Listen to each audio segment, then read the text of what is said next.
Alright, hey, hi, hello. How's it going, guys? My name is ZetaRayZod, and welcome back to another Great Ace Attorney Chronicles. Now, before I begin, be sure to like, subscribe, and get that bell icon so you stay up to date on all my latest videos.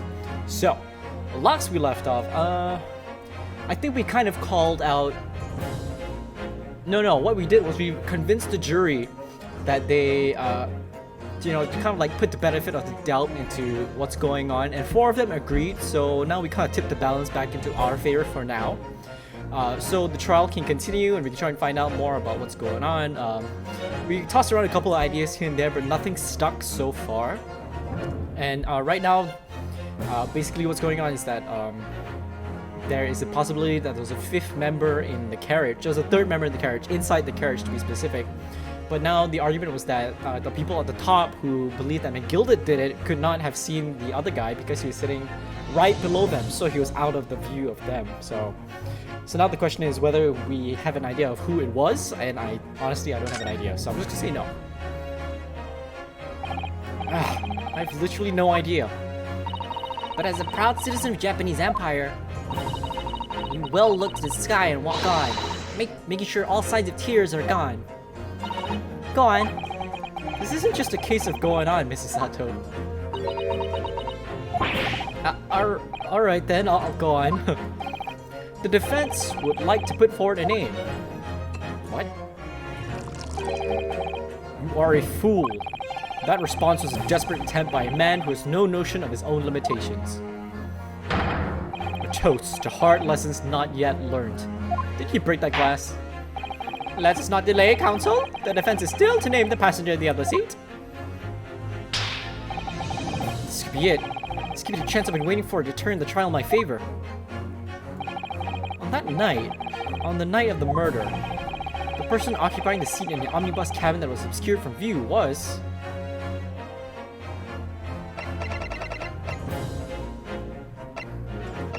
It's definitely not these two. I don't know. It's not Baron von Zieks. Right? It can't be. I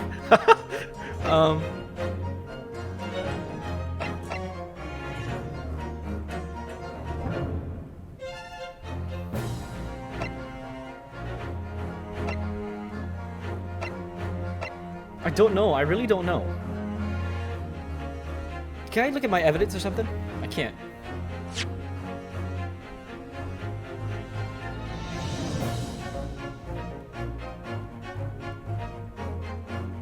I don't know, I really don't know. Could have been in the other seat, which was out of sight from the witnesses on the roof deck.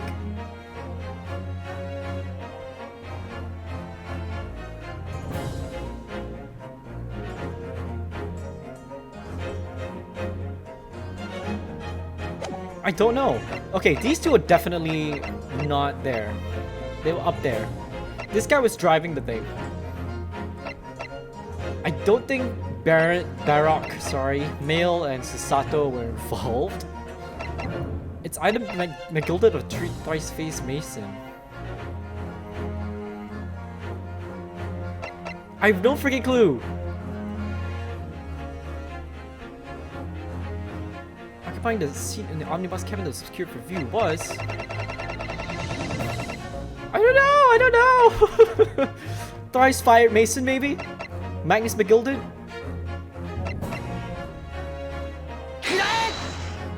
I think that's wrong. Yes, concealed in the blind spot of the cabin that night was none other than this unexpected passenger. Yeah, it's wrong. Whatever so-called logic you used to arrive at that conclusion, it matters not, because your answer has made one thing abundantly clear. The real blind spot is inside your head, and it would appear to be unusually large. Oh god. You could have just said that, it's not right. Mr. Naruhodo, our task here is to defend Mr. McGilded. And we're working on the assumption that he is innocent of this crime. Yeah, of course. Why? That must mean that there was someone else inside the omnibus with Mr. McGilded, the true culprit. That's right, exactly. What I've been... Oh, of course. So the 2 people sitting inside the cabin that the witnesses saw through the skylight that night, they were the victim and the real culprit. It does seem as though we've all been making a false assumption. The witnesses weren't looking at Mr. McGilded at all. Meaning he has to have been sitting somewhere else. Oh. Okay. It's McGilded.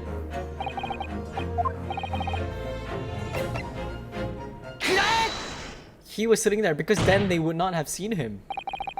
The passenger in the enclosed cabin that the witnesses on the roof deck failed to see has to have been Mr. Magnus McGilded. Mr. McGilded? What are you talking about, counsel? That's the name of the defendant. Yigiari. Holy shit, dude. Can't throw your stuff around. If I desecrate this chamber by smashing my hallowed chalice, do forgive this discourtesy. Lord Van Zeeks. People talk of those tiny island nations in the Far East as having a learning and culture of their own, but I see they use the terms ill-advisedly. What are you trying to say? Let me explain in terms that even a student of an artless backwater such as yourself might understand. When the bloody scene unfolded, the victim and his assailant were sitting side by side. Multiple witnesses have attested to the fact. It's the very premise on which this case is built. But that premise may be wrong. What? If the victim really was sitting beside Mr. McGilded, it creates an inconsistency that can't be reconciled in any way. What inconsistency, counsel? The defendant's glove, my lord. Both witnesses made the same testimony. They claimed that there was blood on both hands of the person sitting next to the victim. Yet we know the truth to be otherwise. Only one glove bears the gory remains. The point is, even in the face of this irrefutable evidence, both witnesses have maintained their stance. Yes, their testimony remains unchanged. Exactly. They both adamantly swear that they clearly remember seeing blood on both hands of the assailant. In short, their memory of events is correct, and their testimony reveals the truth. It was somebody else sitting beside the victim that night, a third party we have yet to identify. And the victim's blood was on that passenger's hands, both of them. And who was this third party? It's just a smashing game. Obviously, the true culprit. Extraordinary. Order? Order? Order? What exactly are you postulating? The defense postulation is just that. Nothing more than conjecture. The witnesses have clearly stated that they saw the accused. But when elaborating on his testimony, Mr. Fairplay said the two of them were wearing hats and I couldn't exactly make out their faces. Yes, the tops of their heads were obscured by the roof. I could see the rest of them though. Yes, that's right. Both gents were most certainly hatted. Hatters do tend to know such things, sir. And what particular styles of hat did the two gentlemen sport, Mr. First? I'm afraid I don't remember. Come on, Hatter. Jesus. You call yourself a hatter? Yeah. The style of hat makes no difference. There was no third passenger in that cabin. How can you be so sure? Because if there had been, the accused, Mr. McGilded, would undoubtedly have offered to depose the fact. Unless, that is, you are proposing an even more preposterous explanation. That the accused failed even to notice the presence of the true culprit in the very cabin in which he traveled. Ah. He has a point, unless McGilded is protecting that guy. He's right. If there was another person traveling in the enclosed cabin of the omnibus, it's inconceivable that Mr. McGilded would have been unaware of it. Order? This is clearly a simple solution to this problem. Bring the accused, Mr. McGilded, to the stand. Well, what say you, counsel? Prosecution objects, my lord. On what grounds? As a suspect, you will have already made a full statement to the police. But what if there's some reason why he's unable to speak freely? Magnus McGilded is no uneducated ruffian. If it indeed turns out the man has been withholding information, you can be sure it will have been a most deliberate act. Counsel for the defense, what is your opinion? My lord, Should we ask Mr. McGill to testify or not? Demand his testimony.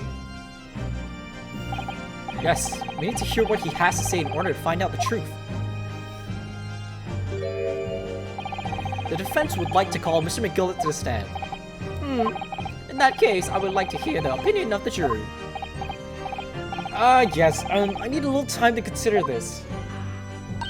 If you ask me, I think we should hear what Mr. McGill has to say. Get the man out here, I say.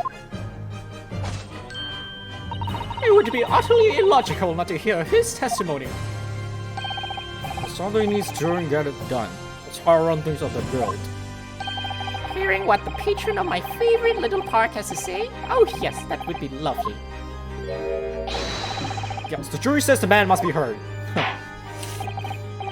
Very well, the court will hear the defendant's testimony. Bailiff, show the defendant to the stand at once. Here we go. This can make a break. I think he's gonna say no one's there. Now, maybe what actually happened that night will finally become clear. Yeah, I don't think he's gonna see anybody. It's not gonna be that easy. Let's proceedings be resumed. Mr. McGilded, have you been listening to the discourse of the day? To be sure I have, my lord. There are now two matters on which the court desires to hear from you. The first is whether or not there was a third party with you in the omnibus cabin as proposed by the defense. The second is that if such person was indeed present, why did you conceal the fact from the police? Begads, no, 'tis not in my nature to hide anything at all. Just answer the question, please. The truth of the matter is, I've been desperate about this all along. Did I tell you all or keep my mouth shut? Tell us what, Mr. McGilden? The fine fella representing me is absolutely right. On the carriage on the night with myself and the other man, there was another passenger. It's true! It's true? Aye, and 'twas me who helped the little urchin get away after all that happened. Oh, what? You what? What the hell did you do? Hold on, I need to adjust myself. No, Magnus McGilded, that convenient excuse can't save you now. I'm truly sorry, so I am, Lord Fanseeks. I'm sure you'll be wanting to know why I said nothing when I was taken in by the police. I do be having a very good reason, I assure you. Which was? Well, the little child was just in the wrong place at the wrong time. Not in any way involved, you see. What? If the police had known the wee one was there, they'd have assumed she'd done it. They'd have hauled her into this here courtroom just like myself. I was only trying to spare her that. Young hearts and young minds are easily damaged, my lord. But to witness, Magnus. And who was this young child of whom you speak? That's... I don't know. You don't know? Well, a wee thing just happened to be in the carriage that night. I never saw her before I since. We have absolutely no reason to believe this man. The prosecution calls for the witness's statements to be disregarded by the court. You know, I wouldn't be surprised if the urchin isn't here in this courtroom as we speak, listening to the proceedings. What? Smoke! Ah! Fire! There's a fire! Look, someone's trying to get away! After them! It's no use! I can't see anything through all the smoke! What's going on? Be careful, Miss Naruhodo. Cover your face. Bailiff, don't let the accused escape. Secure the omnibus. I hereby call emergency recess. Bailiff, ensure the defendant is in custody and clear the courtroom. What the hell just happened? We were hardly removed from the smoke-filled courtroom by the bailiff.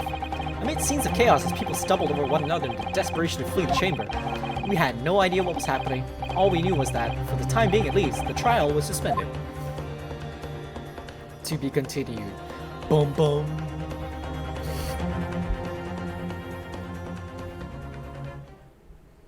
Boy oh boy, I don't know.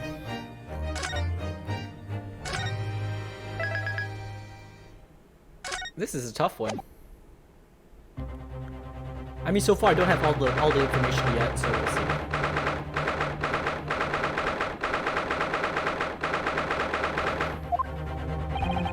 What on earth just happened in there? Mr. Naruhodo, I'm best to find out what happened.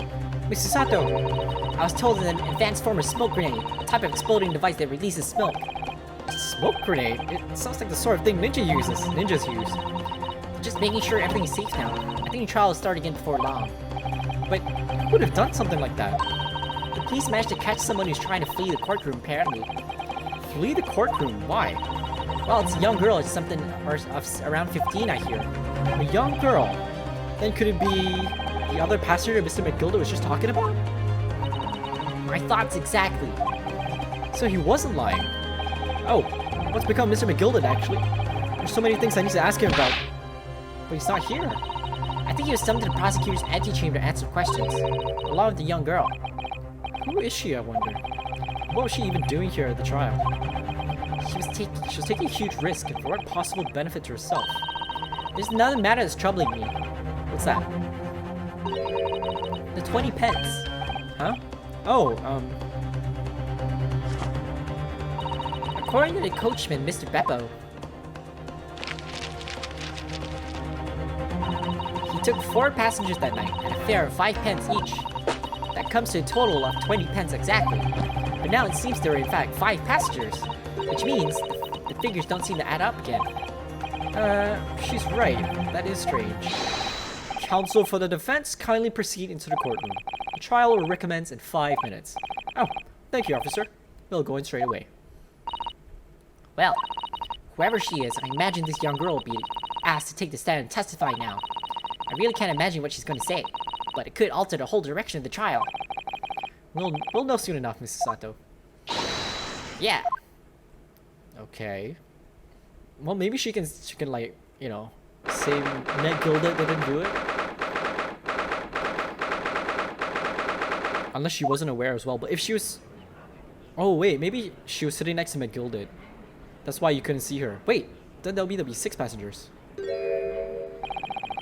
There's a young girl next to Mr. McGilda. Look. She must have been the one who caused the disturbance before. Well, after a rather eventful recess, the court will now resume the trial of Mr. Magnus McGilda. Now then, Lord Van Zieks. My lord, I believe you have established the cause of the smoke which field proceedings earlier. It seems to have been an advanced form of smoke grenade, the sort typically employed by the army. Good gracious! The army? What in the devil's name? It was an elaborate attempt by a young girl to cloak her escape from the public gallery. She was caught. She could have just walked out. And now occupies the stand. Your name, girl? Are you responsible for the smoke grenade which induced such pandemonium here in my courtroom? What is the meaning of this deplorable behavior? If I may, my lord. Yes, Mr. McGilda. I think perhaps I ought to explain here why it is that this wee lass here was in the first place and why she tried to bolt like that. 'Tis all tied up with the events of that night, so it is.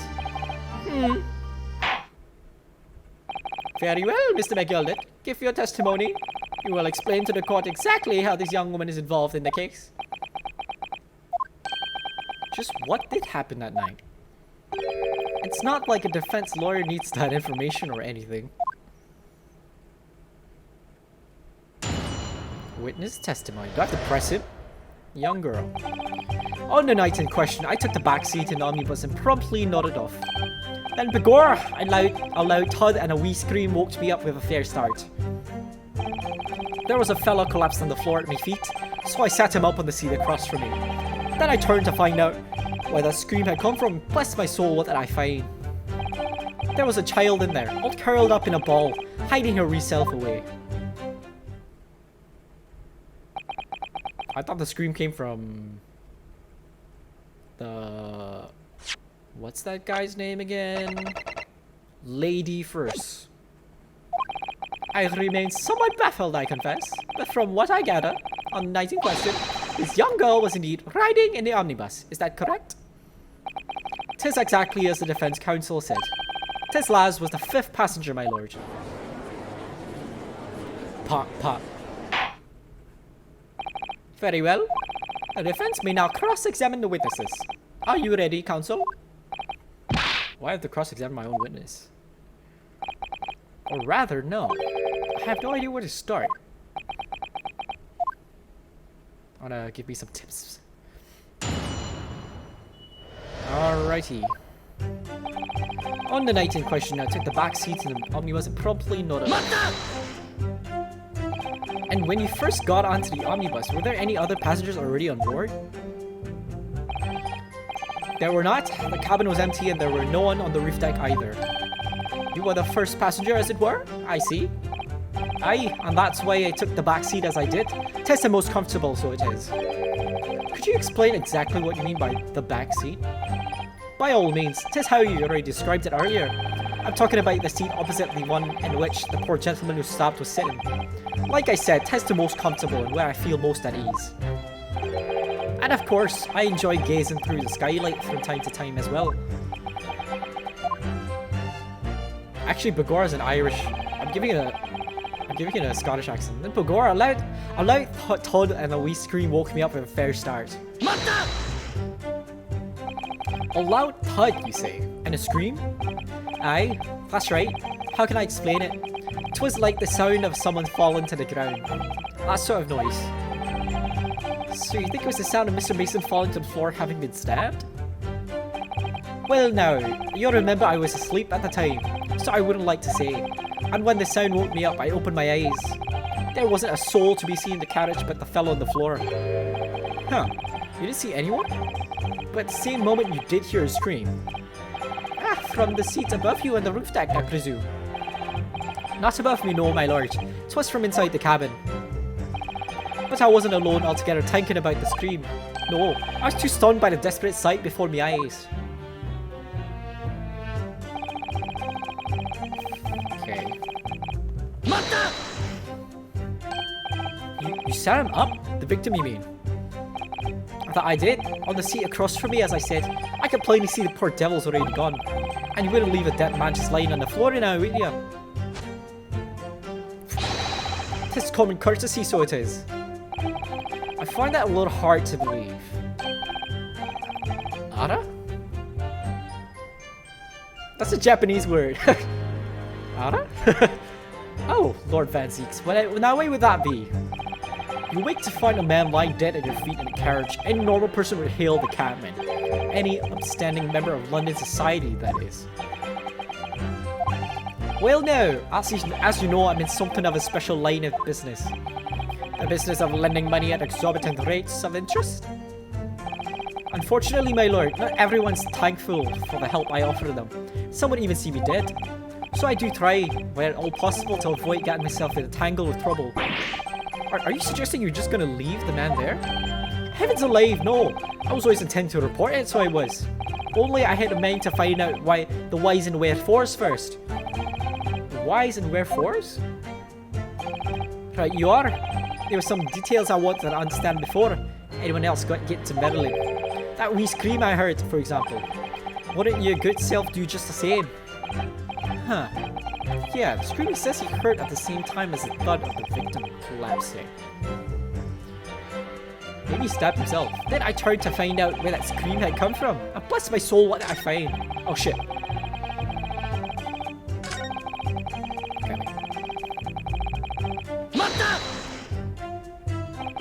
I'm afraid I don't understand. I'm sure you told the court there was no one else in the carriage except yourself and the victim.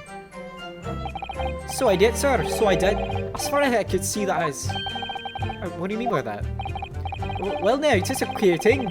That wee scream I heard as I woke up. I came from, if you excuse the vulgar expression, under me backside.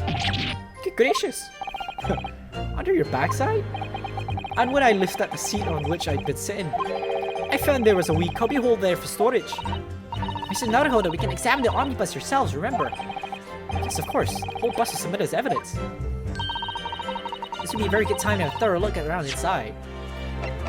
Okay. Can I look inside though? Where is this cubbyhole? There? Well, let's open the door and go inside, shall we? Ugh, the scene of a murder. It's horrible. We stop everything's going on. Hold on, Mr. McGildet. I just want to go in this carriage and have a look. Ah, that's a poster for the great exhibition that's due to start 6 months from now. There's a lot of focus being drawn on the Crystal Tower. It's the centerpiece of the whole exposition. Ooh, the Crystal Tower. It's under construction already, I believe. People all over London must be fizzing with excitement at the prospect of such a grand event.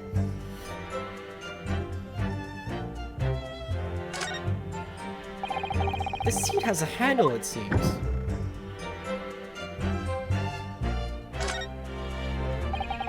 This is a storage compartment, but there's nothing in here. It's totally empty. Something doesn't seem right here. I can't put my finger on what it is. Blood. Blood! That's blood, isn't it? Is something wrong? Oh, it's just, well, this blood seems so obvious, that's all. And yet Van Zieks has made no mention of it. I suppose that does seem a little strange. Why do I have such a bad feeling about this? I think that's all for now, right? And that's when I found her. There was a child in there, all curled up in a ball. You say she was hiding herself? Aye, that's right. It was hard to see in the dim lamplight, but she was all curled up in a wee ball. When our eyes met, well, my heart nearly stopped beating in my chest. You're really overacting here. Still in all, I pulled her out from under there and sat her on the seat opposite so I could have a wee chin whack with her. Seat opposite? That's right, just next to the dead gentleman there. You sat this young girl next to a corpse, sir? Well, as I'm sure I mentioned, a gentleman in my position can all too often find himself in mortal danger. So, I needed to find out just who this urchin was, you see. And while I was in the middle of talking with her, I heard another scream, a fella's voice this time. Presumably that scream was Mr. First, who was sitting on the roof deck seats. Right you are again, I would say, sir. Looking down through the skylight, I must have seen this young girl and the gentleman with a knife in his belly. In other words, the previous witnesses did not, in fact, see you at all, Mr. McGilbert. What they believe to be yourself and the victim is, in fact, this girl and the late Mr. Mason? Aye, my lord. I was, as I take everyone understands now, sat at the back of the carriage out of sight.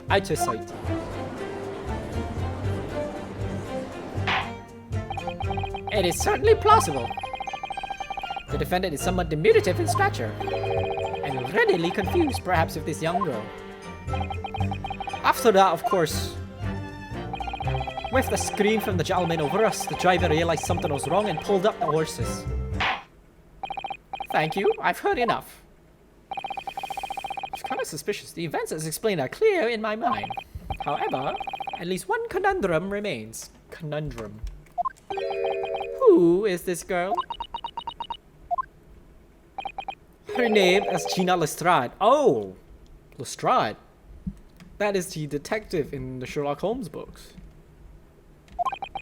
She's a chancer, earns her crust among large crowds, relieving people of their purses. She's a pickpocket.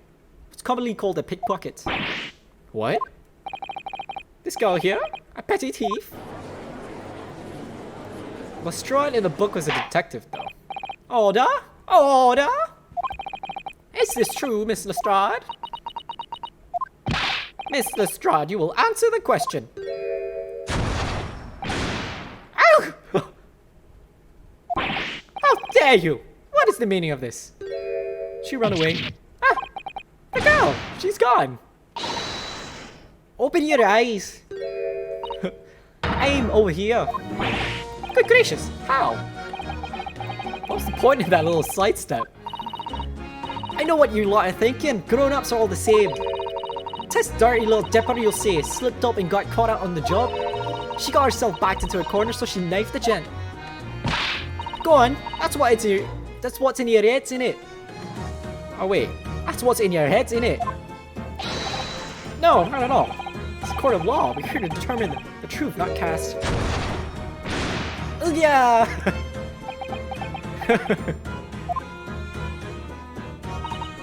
Look, now you said for the cowards, only togs use weapons like that. All I need for what I do is these fingers. I'm a professional, alright? Maybe not in your eyes, but I got pride in what I do. Let me guess, you don't count smoke guns among weapons for thugs? Oh, this? This was in a bag I lifted the other day, down where they keep the four-wheel drags. That looks like Herlock Sholmes. That's nice, ain't it? I like the pink best. Ow! Do not wave that thing in my direction again! Oh, shoot him. Shoot Van Zeeks, man. So, you admit that you were riding the omnibus on the night in question?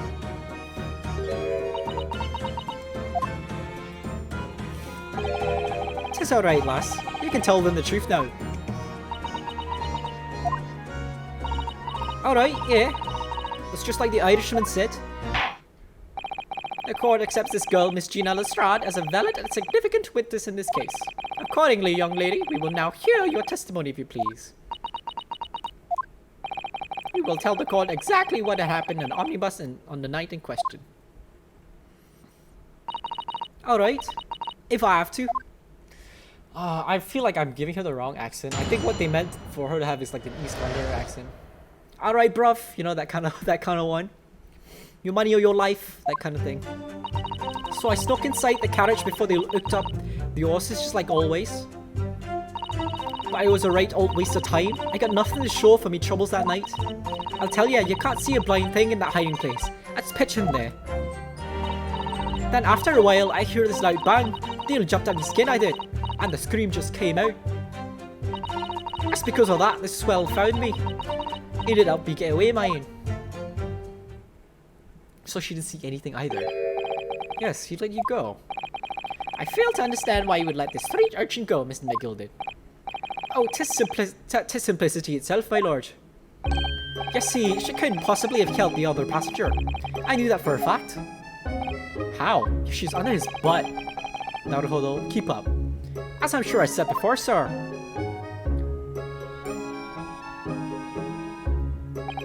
I was sitting right on top of the place where she was carrying herself. I think a demonstration is called for.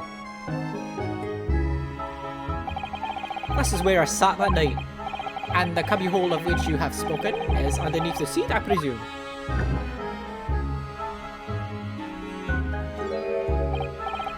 Yes, it does appear just large enough to accommodate some of the girl's stature.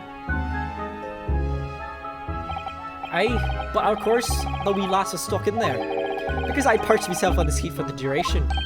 Ah, so you see, that's why I let the lass bolt. I knew that if the police found out that, it automatically assumed she'd done it. But I couldn't live with myself if young life was ruined when all the time I knew she was innocent. Even though you must have realized your actions would result in your own innocence being called into question. Not at all, my lord, not at all. I knew in my own heart that I was innocent. So I thought I was worth taking a punt on my own good name for the sake of this less fortunate lass. My goodness. What a perfect gentleman. My lord! This fine example of a man cannot possibly be guilty of a heinous crime like this. I'm ashamed of myself for ever doubting you, sir. Yay! One more to go. With calm, calculated reasoning, one arrives clearly at the truth every time.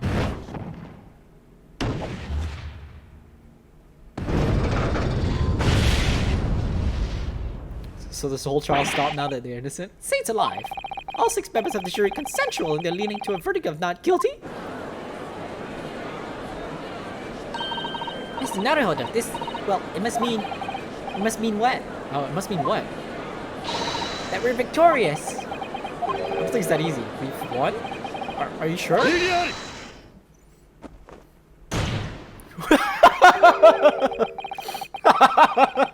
Oh no! He's so hardcore.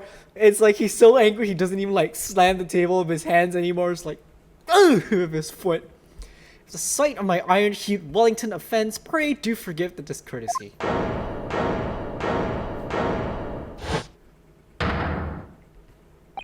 He's just balancing himself right now on one foot. This really is a consummate example of the one monumental flaw in the British judicial practices. Where evidence and reasoning should be paramount, emotion rules the day. Emotion? A witness's latest statement gives us a clear insight into his nature. What do you mean, his true nature? Do you really think Scotland Yard would have made such a glaring omission? After the incident, the omnibus was comprehensively searched by officers of the police. Obviously, the interior of this cubbyhole, as the witness put it, was included in their investigation. Okay. The compartment under the posterior seat was full of coachman's belongings. It's noted in black and white here in the police report. Good lord! The evidence has been tampered with. In order to corroborate Mr. McGilder's story, someone has unlawfully removed everything from under the seat. What? What? Nani? So this lady is random? Where did she show up from then? Order? Order? How could such a devious contrivance possibly have been effected, counsel? Naturally, we must acknowledge the deficiencies of the constabulary in allowing this to have happened. However, I assure you, when the omnibus was wheeled into the courtroom this morning, the compartment under the seat was not empty. Well, my Nipponese friend. Huh? Me? When the carriage was submitted as evidence, doubtless you examined it in fine detail as would any self-respecting practitioner of the law. Pray, what did you find the condition of the underseat compartment to be? Oh, to be sure, the young gentleman will be able to clear this up in a jiffy. Sorry? Go ahead, you tell the court now, fella. How this is all an elaborate excuse by the desperate Lord Van Zeeks. Well, counsel, do you have something to say on this matter? How am I supposed to answer? What can I say about the state of that little compartment? In all honesty, we didn't look. But I think we weren't given the option to look at it actually. Or maybe I didn't check properly, I don't know. I don't think so. I think we could only look at the top and look at around, but we could look inside, so I didn't look. That's the truth. Sorry, I'm a failure. I didn't look. Why didn't I examine the omnibus more thoroughly? Perhaps I credited you with too much intelligence. It seems, my lord, this Eastern initiate is as unreliable as wine from the barrel. Harsh words, my friend. Miss Naruhodo. Well now, it would seem that argument is moot. And the truth of the matter is, there for you all to see after all. That cubbyhole under the seat, as empty as the devil's heart, so it is. Why do I feel like something's not right here? I should like the jury to weigh in on this matter, I think. The compartment is designed as house equipment used to maintain the smooth running of the carriage. The guild's rules state omnibuses should be properly fully equipped at all times. So it certainly would have been empty on the night in question. Beppo is not irresponsible. The money-lending fleecer and the pick person are lying.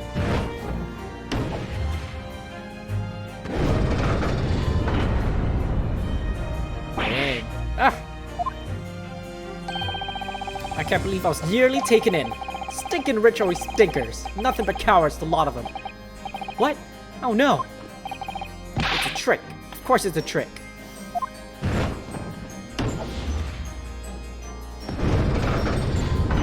Boy oh boy. Quite so, I must concur here.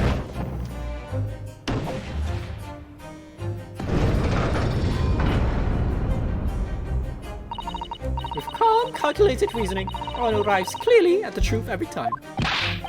Yes, but every time a different truth, it seems.